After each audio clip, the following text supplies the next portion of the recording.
Hola Julio, ¿qué tal? Buenas tardes, qué gusto saludarte a ti y a tu audiencia. Qué noche la de anoche. La tercera fue la vencida para Javier Aguirre. Por fin pudo ganar un partido de eliminación directa con la selección mexicana.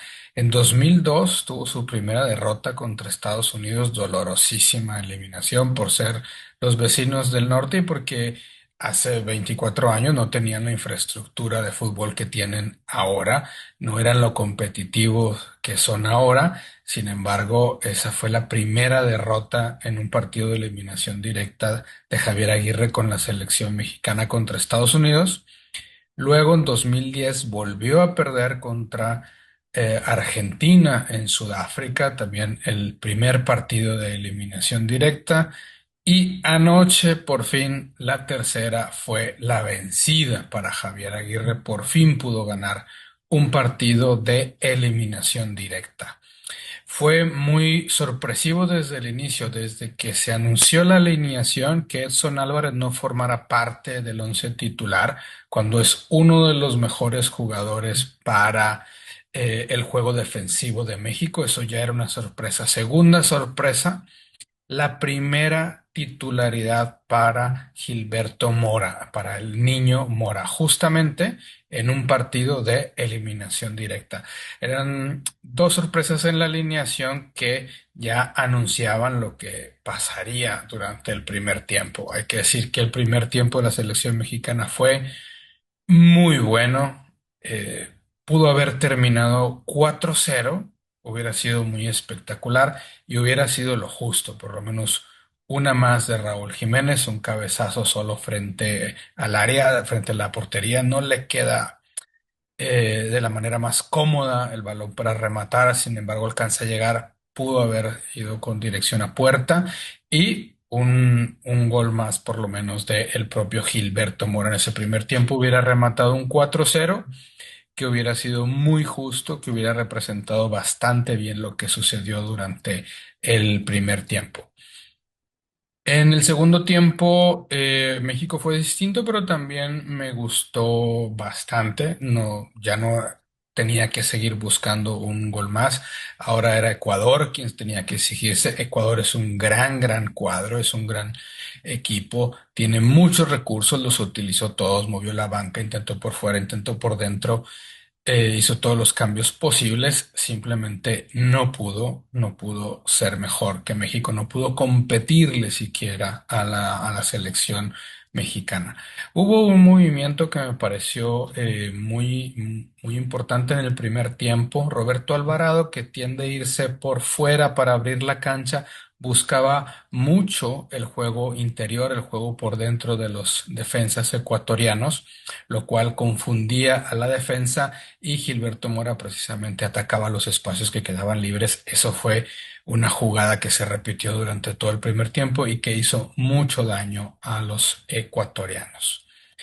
Me parece que el partido fue bastante redondo por parte de la selección mexicana. Quizá el tercer gol en el segundo tiempo que le diera un poco más de tranquilidad y más de pausa. Se suele decir en el fútbol que el 2-0 es uno de los resultados más engañosos porque en cuanto el rival te anota el primero, se pone ya a tiro de piedra para alcanzarte. Entonces, quizá el tercer gol en el segundo tiempo pudo aportar más tranquilidad al equipo, a la afición, a todos. Nos pudo haber bajado un poco los decibeles. No llegó. Creo que no pasa nada. El 2-0 es contundente, es un buen resultado, es un marcador claro y es un marcador histórico porque México avanza a la siguiente ronda.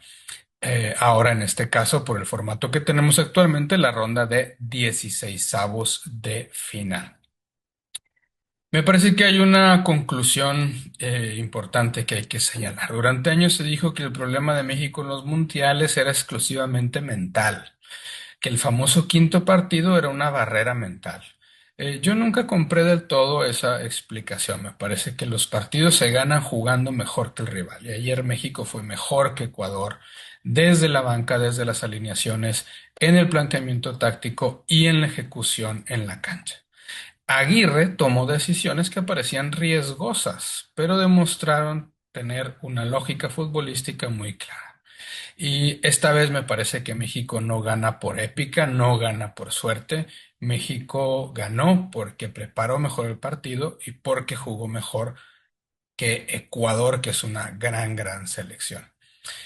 Y después de dos eliminaciones mundialistas, en su primer partido de eliminación directa, Javier Aguirre por fin consiguió romper la historia de derrotas. Y México volvió a ganar un partido de eliminación directa por primera vez desde 1986 y avanzó justamente. En aquel entonces, lógicamente, también México era local. No me parece que sea justo decir que entonces la selección mexicana es una selección localista.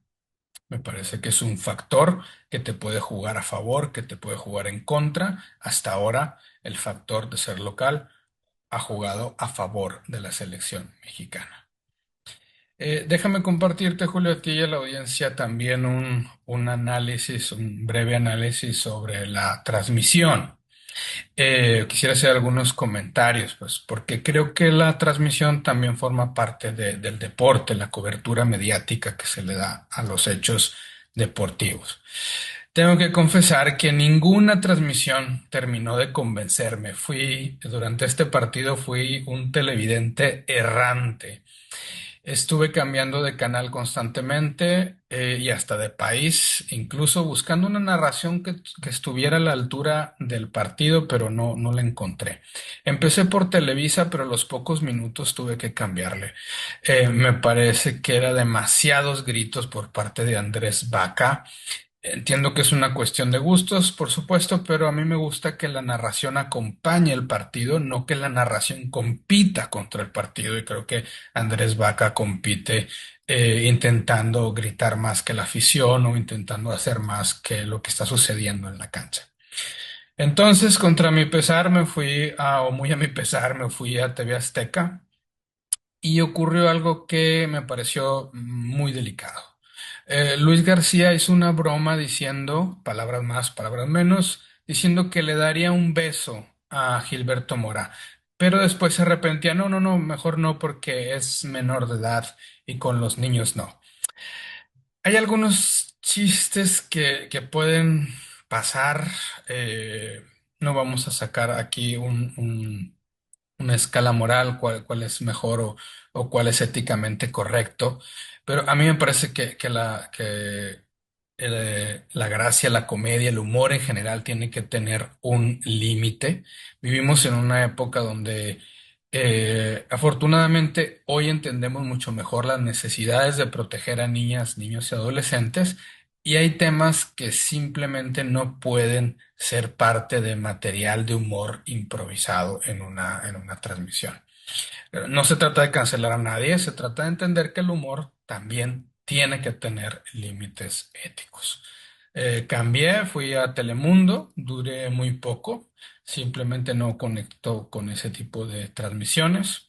Así que sorpresivamente, yo no sé si iba de mal a peor, pero terminé en Fox, Estados Unidos. Y allí me encontré con una grata sorpresa al medio tiempo, no tanto por la narración, sino por la mesa de análisis. Allí estaban compartiendo mesa de análisis Javier Chicharito Hernández y Clarence Seedorf, que hicieron una mancuerna interesante. Uno conoce el vestidor mexicano desde dentro y el otro, Clarence Seedorf, entiende el fútbol desde la experiencia de haber sido uno de los grandes mediocampistas de su generación. Creo que entre los dos hicieron una lectura muy interesante del partido.